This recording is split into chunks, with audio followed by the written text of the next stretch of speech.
Alright, Shalom. We want to give our honor and glory to Yahweh, Ba'ashem, Yahweh Shai. We want to give double honor to the apostles of Great Millstone who rule well. And we also like to say peace and blessed salutations to the elect. Alright, you got it, brother. I'm a Tazawon. I'm a right. Yashima. And I'm back. Zahab. And tonight we do a lesson on how the rich sit over the poor. This is Proverbs 22:7. It said the rich rule over the poor, and the borrower is servant to the lender. And the rich is you so-called white people, man. No, you so-called white people. Yeah, you so-called white people, man. The biblical name is Edom, Esau. And you see over the poor. Who is the poor? The Latinos, Native Americans, so-called Negroes, man. The tribe of Israel. And they say the rich rule over the poor.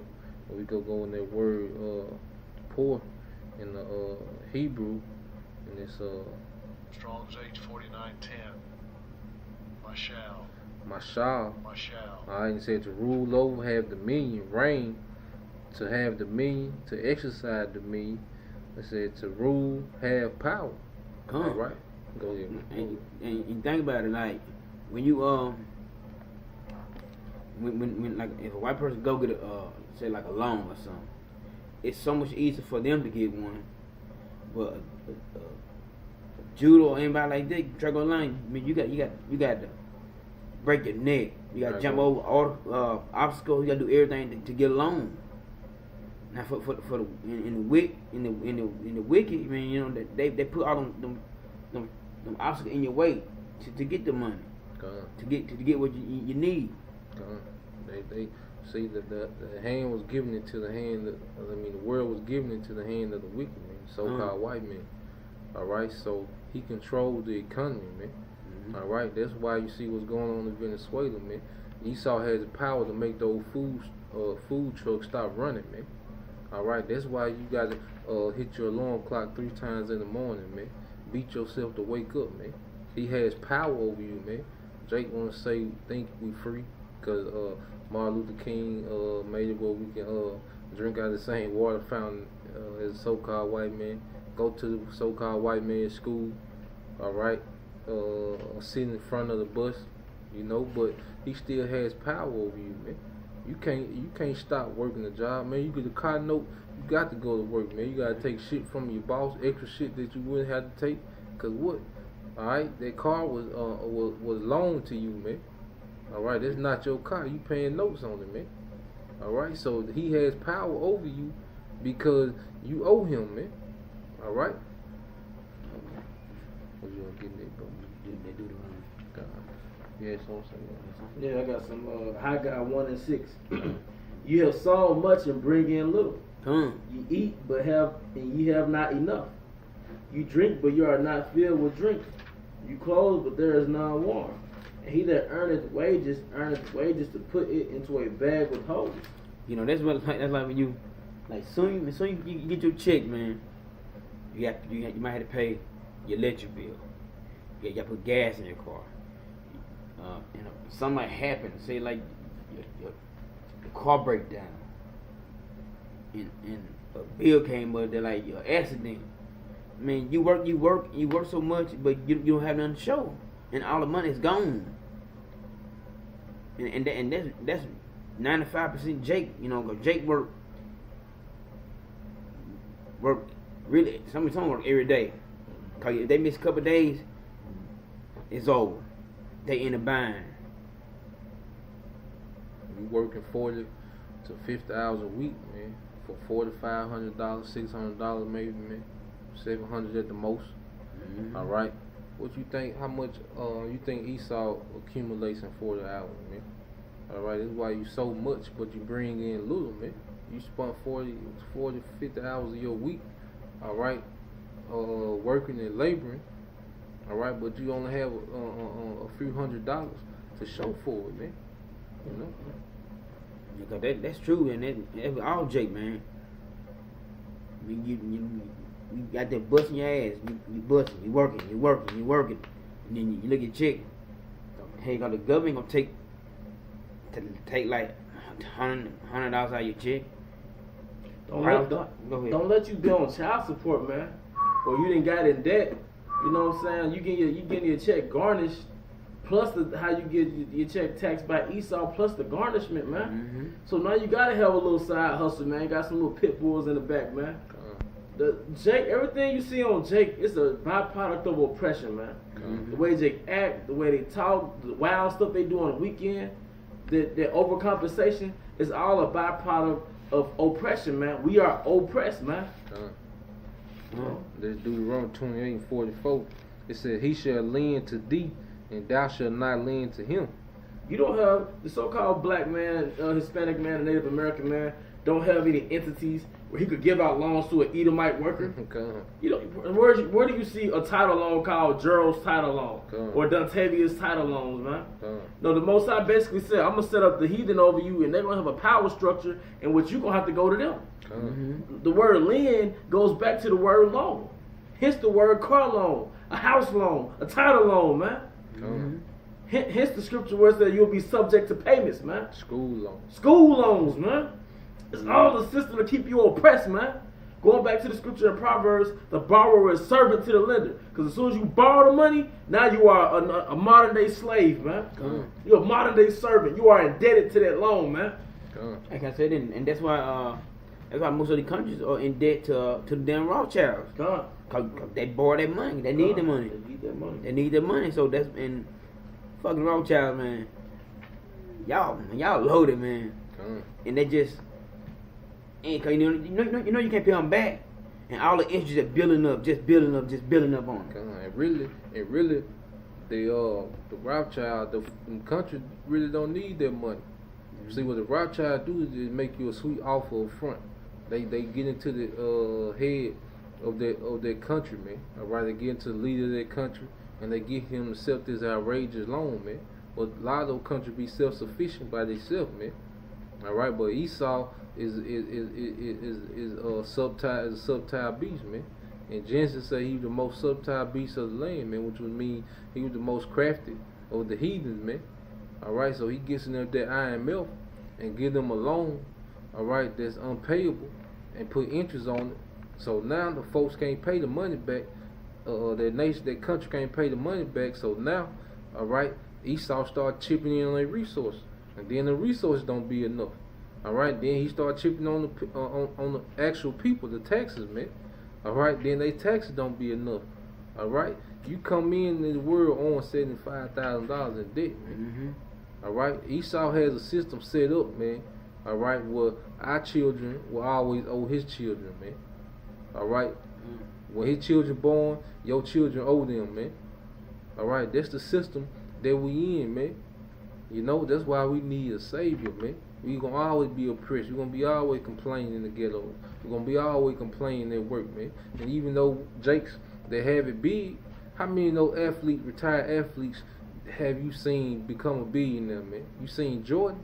Alright, there's one out of all the athletes that came through that system, man. Alright, and don't tell what he had to do to get there, man. Maybe one of them can't stop boxing when they get ready, man. Because once their income start coming in, alright, because what Esau do, he'll give you a lifestyle according to the money you make. So even though them guys make that type of money, Esau gonna fabricate a lifestyle for them where they gonna spend according to what they make, man. So basically, you still a rich broke nigga. Cause a lot of you guys, y'all make a few million, but y'all get $1 million cars and get payments on it.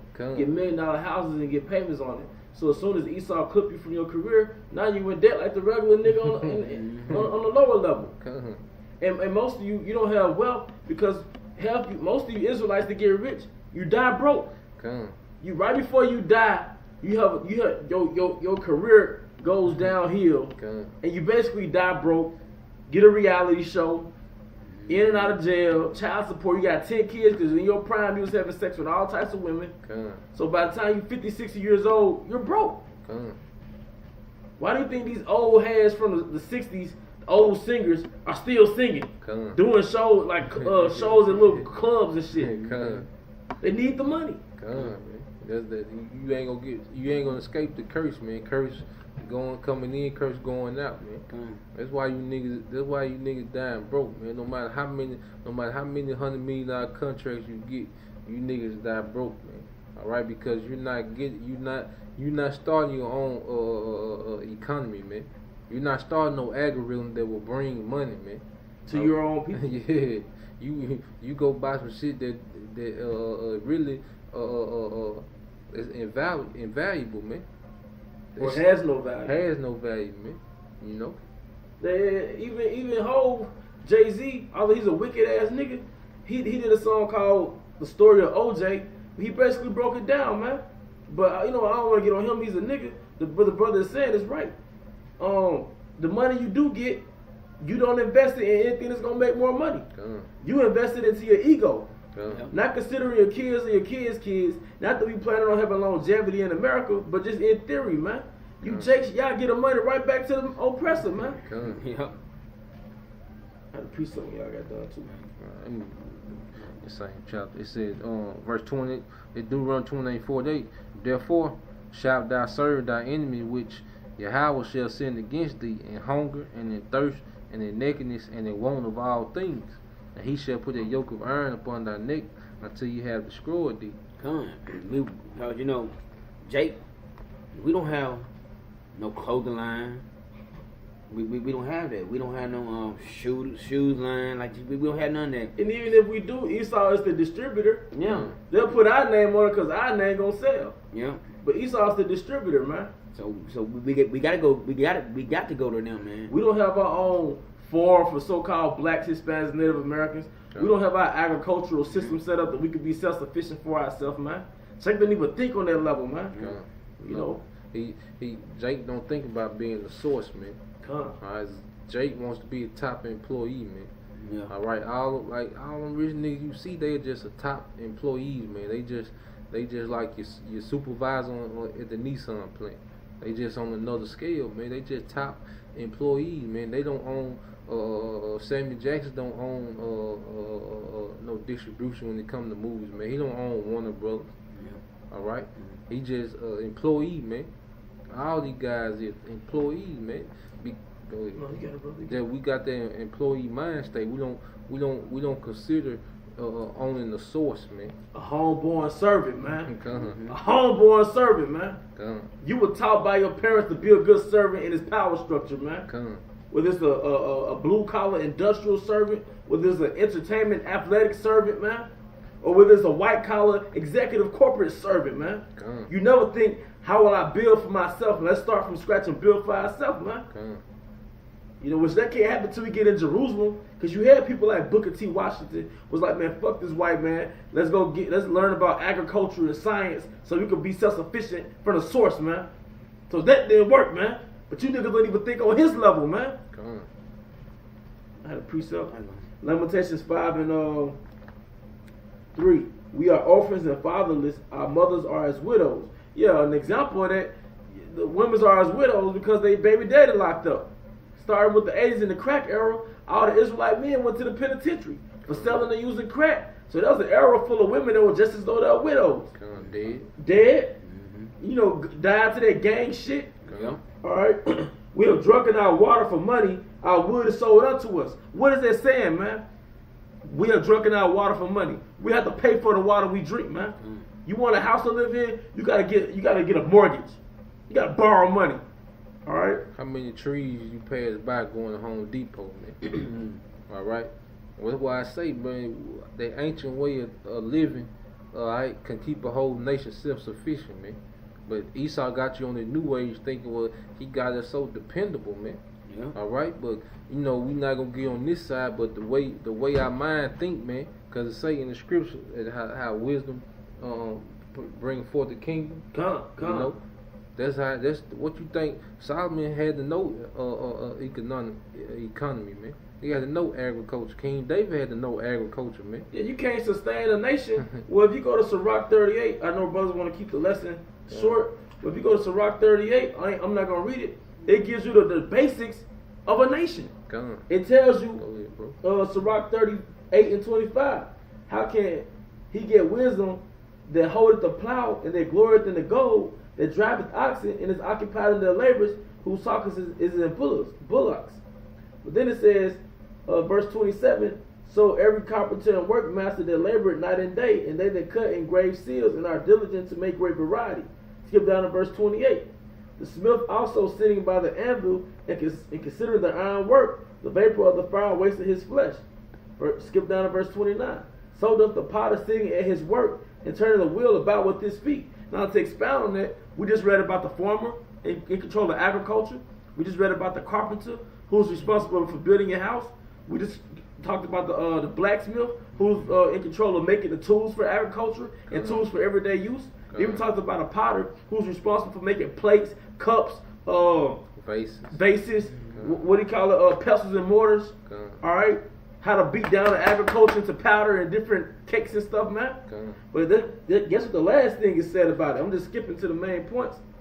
It says, verse 31. All these trusted their hands, and everyone is wise in his work. Without these cannot a city be inhabited. So what we just read was what you need in order to run your own nation, man. And we don't think on that level, man. Without these shall not a city be inhabited, man. That's how Israelite man is supposed to think, man. Starting from the ground up. Agriculture, cattle, blacksmith, carpenters, potters. A lot of you Israelites, y'all been so institutionalized in America, you're going to associate drinking out of something with a styrofoam cup. That's why we had potters, man. We ain't had no damn paper plates, man. You know? And that's why the ruler rule over the poor, man. Because the rich rule over the poor, because Esau has enabled us as a nation, man. All right, we don't have, those things are not held in high esteem. He disempowered us. The things that are held in high esteem are the things that the women love. All right, he put the woman in charge. All right, and the woman make a decision. All right, she want a nigga that can sing, can rap. All right, be the best dope boy they can be an athlete. All right, if we drop all those athletes and those dope boys, all right, and the best rapper, Kevin Gates, and if you drop them niggas over there on their own land, you can have the cattle and stuff already on them, man. They gonna die off, man. Yeah, because this is an artificial environment. The hood is an artificial environment. Nowhere in the natural world can a single mother survive, man. Nowhere in the natural world can a woman have sex with a savage, and that whole so-called community is filled with savages and real niggas and dope boys and thieves and sluts. How long will that society last? 6 months, a year, a year and a half? It's going to have to be a certain type of Israelite man to maintain those societies. And that puts the laws, statutes, and commandments into context. We just read what it takes to help society, but we need elders, judges, to enforce the laws, statutes, and commandments of the Most High to maintain that society, man. Because how we going to keep the people civilized? You know? With that, I hope y'all edified. I give all praise and glory to Yahweh, Barashem, Yahweh Shai. Double honor to the apostles at GMS. Salutations to your brothers that pushing truth, and truth is sincerity. Shalom, Israel. Shalom.